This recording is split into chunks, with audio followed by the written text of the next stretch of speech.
Baik, Assalamualaikum warahmatullahi wabarakatuh.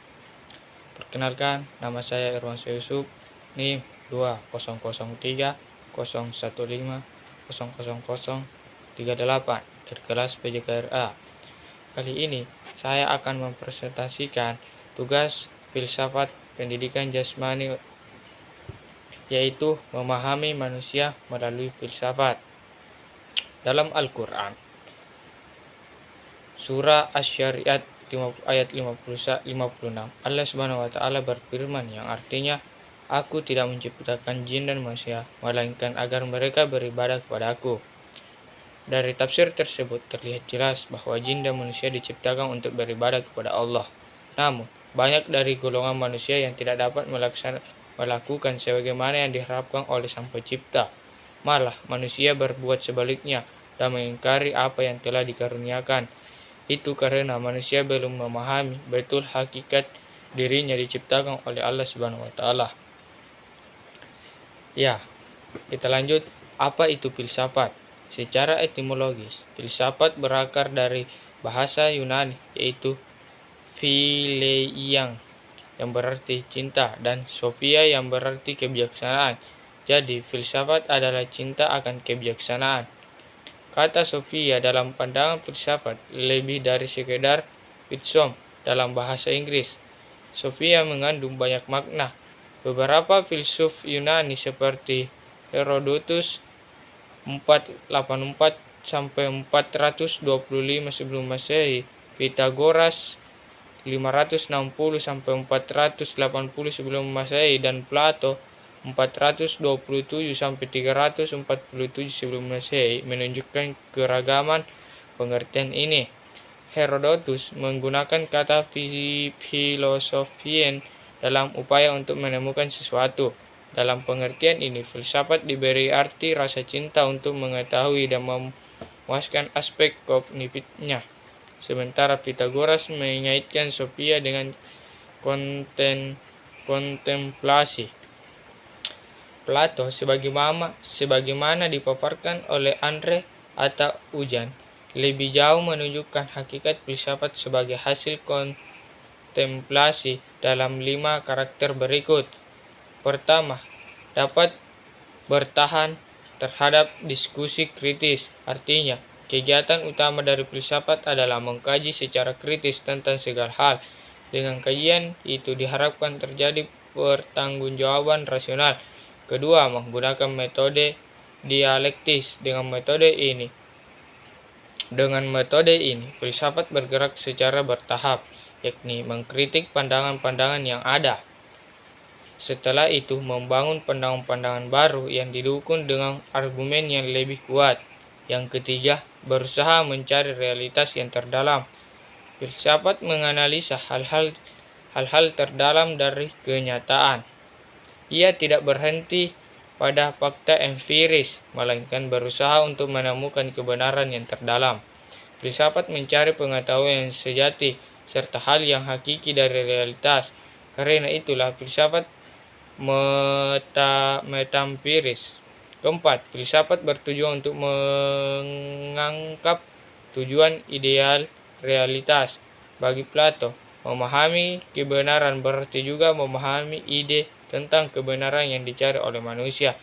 Ide tentang kebenaran dilihat sebagai realitas tertinggi bagi manusia. Kelima, mengetahui bagaimana harus hidup sebagai manusia. Dalam butir ini, filsafat dikaitkan dengan suatu pengetahuan yang benar tentang cara hidup sebagai manusia. Eksistensi manusia sebagai individu. Pembahasan ini mengutip tulisan Zainal Abidin ketika membahas tentang filsafat eksistensi Soren Abiy Kierkegaard 1883 sampai 1855. Tulisannya menitikberatkan pada pandangannya tentang eksistensi manusia dan tahap-tahap perkembangannya. Eksistensi manusia dan tahap-tahap perkembangannya. Tahap estetis. Tahap estetis adalah tahap di mana orientasi hidup manusia sepenuhnya diarahkan untuk mendapatkan kesenangan. Pada tahap ini, manusia dikuasai oleh naluri libido. oleh prinsip-prinsip kesenangan yang hedonistik dan biasanya bertindak menurut suasana hati atau mood. Kierkegaard mengambil sosok Don Juan sebagai model manusia estetis. Don Juan hidup sebagai hedonis yang tidak mempunyai komitmen dan keterlibatan apapun dalam hidupnya. Ia tidak mempunyai passion dalam menyikapi dan menindaklanjuti suatu persoalan. Tahap etis. Memilih hidup dalam tahap etis berarti mengubah pola hidup yang semula estetis menjadi etis. Ada semacam pertobatan di sini, di mana individu mulai menerima kebijakan-kebijakan moral dan memilih untuk mengikatkan diri kepadanya.